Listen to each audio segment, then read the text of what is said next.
Good afternoon. So ngayon i-meet ko si Alma kasi pabalik na siya mamayang gabi sa Macau. Nag-stay siya dito ng 1 week. May nakad lang siyang papers. Ang daming tao dito. Kasi nung nakaraang Sunday, nung pumunta kami ng Macau, siya yung nag-treat sa amin ng lunch. So ngayon, it's time to pay her back. Guys. Hindi makakasama si Cheng, busy siya. Ako magsaglit lang din ng labas para i-meet siya. Mag-lunch kami dyan sa kanto lang. Jaywalking tayo ngayon. Malikot yata ang camera nito. First time kong gamitin video. Parang ang likot niya compare doon sa isa. Amoy. Amoy lemongrass.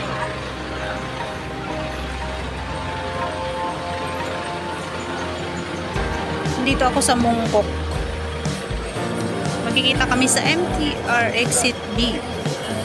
Sabi ko mag-exit B lang siya. Dito na ako tatawid.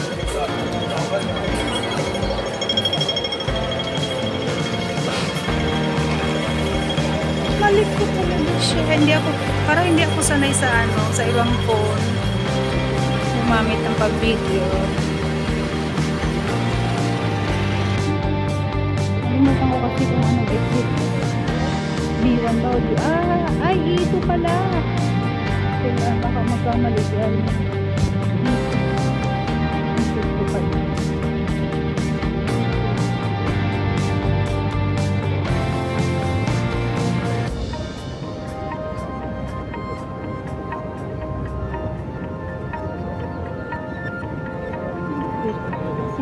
Dito kami makain. Ewan ko kung mayroon pang upuan doon. Kakain na namin dito. Wait ko na lang siya dito guys. Mamaya lang. Palabas na siya eh. Oo, palabas na siya. Ay, kamayo ka. Andiyan ka na pala eh. Tara. Naka-t-shirt talaga.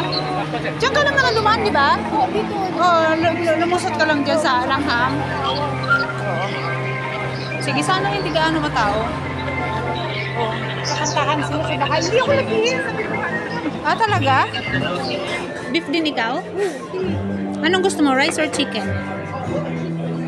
Rice ako. Anong soup mo? Borscht or cream soup?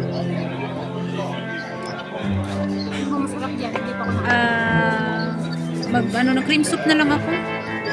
Yung borscht, yung parang may tomato ba? Gusto mo yan? Pangyaw. Liko. Sure ka? Beef? Lang ko. Yeah, liko. Lang ko. Rice, yeah. And then, yat ko cream soup, yat ko borscht. Yum. You want coffee or tea? Coffee. Long ko. Yes. Thank you. Gusto ko yun.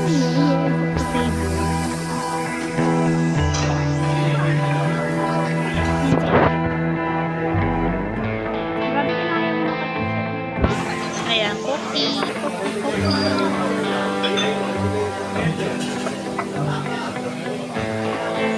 Nakuha ko na yung coffee. Parang nagkape na ako kaninang 2 pesos. Ay, isa pa lang ba? Pangalawa pa lang ito. Lunch for today. Ano? Oo. Ano yan? 1 month advance, 1 month deposit. Oo. May aircon nga. Kasi kaya mas mataas yung kasi may aircon. Kain na guys. Kain na din.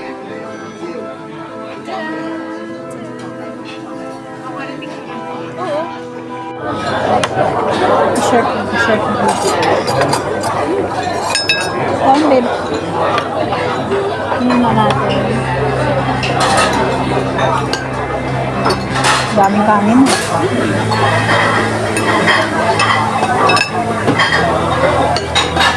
Lalo pag kasi ang Macau walang ano eh, walang tawag dito, walang employer at saka yung walang Ano? hindi nag-terminate ng mga Wala ba termination doon?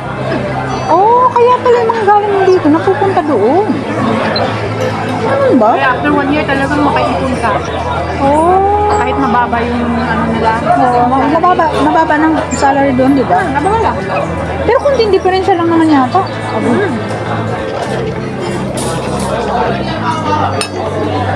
The 1 year, pwede ka na kumuha ng bahay. Tapos mag-renew sa amo ay kaso lang. Mayroon akong kakilala doon din eh, sa Macau.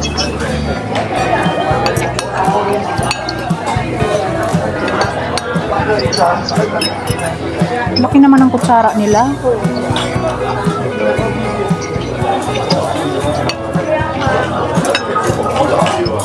Hindi gaano manghang. Manghang din. Manghang din. Para sa akin. Pasok-pasok mo lang yung musik ko.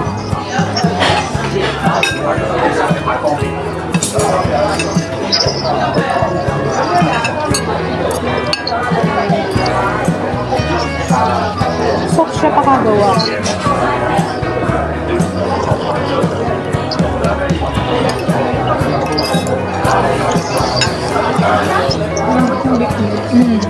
Sarap ng sibuyas. Matamis. Masarap siya. May amo ka lang dito, hindi mati, no? Kakain lang. Akin, maghirap kainin. Lalo yung tito na bata. Talaga? Ay, grabe. Marte? Oo, nang ingat. Ano sa akin ngayon, nag-rever. Gusto ba yan, magpapakain ko dito sa bata ito. Ilan ba sila? Apat. Pero, 4 na bata? 4 silang tao, pero Akala ko 4 na bata. Sus niyo, kayanin mo. tapos siya lang problema parati. Hindi sila kumakain ng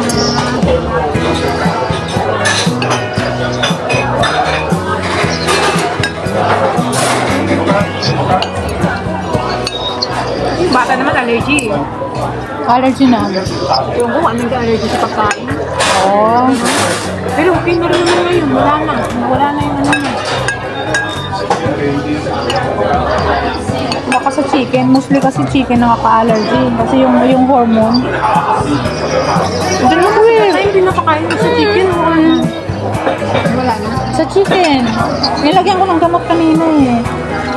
2 araw na naman ako lagay ng tuloy. Di ba nag-Jollibee tayo sa Macau? Yun, lumatake siya. Kinagabihan nun. Dumating kami dito, 11 na. Hindi ako nakatulog maayos. Kati ng kati yung likod ko. Dahil sa manok, uminom ako.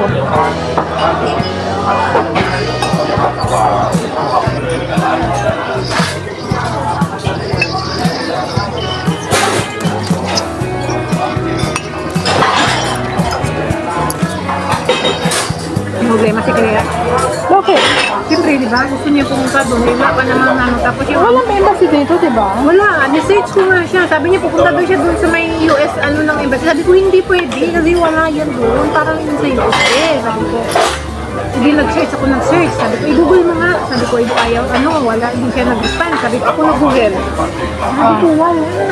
Sabi ko, pero lang available dito. Sabi ko, nakasakay doon, isa lang. China. Hindi sabihin mo, punta pa sila ng China kung pumunta din. Ang layo naman. Wala bang malapit na pwede siyang mag-tour? Pero yung last choice niya. Pero, iba ko lang sa ibang choice niya. Siguro mas maganda yan. Papuntahin dito ng lalaki, pakasalan siya. Kaya, Dapat pakasalan muna siya bago pumunta doon. Oo. Para walang gulo. Yung parang bang walang kaba-kaba. Kasi mahirap yung maglakad ka na wala siyang kakapitan ba na kagaya kay Cheng, kasal na siya. Kahit ano mangyari, magagawa ng paraan. Yung Pwede naman siya magpiro pagdating doon, magpakasal ka doon sa pwede. Bakit walang visa doon eh? Madali lang naman doon kung walang visa doon papuntang Ecuador. Ecuador ba yun, lalaki?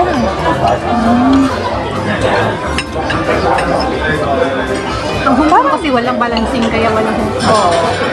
Parang may kaklase yata ako nakapag-asawa ng Kaya yung taga-Ecuador. balancing nila sa China. China na. China ang hawak ng balancing nila. Kasi ang Ecuador may balancing yun. Masarap siya sa totoo lang. No? Kahit na medyo maano, pero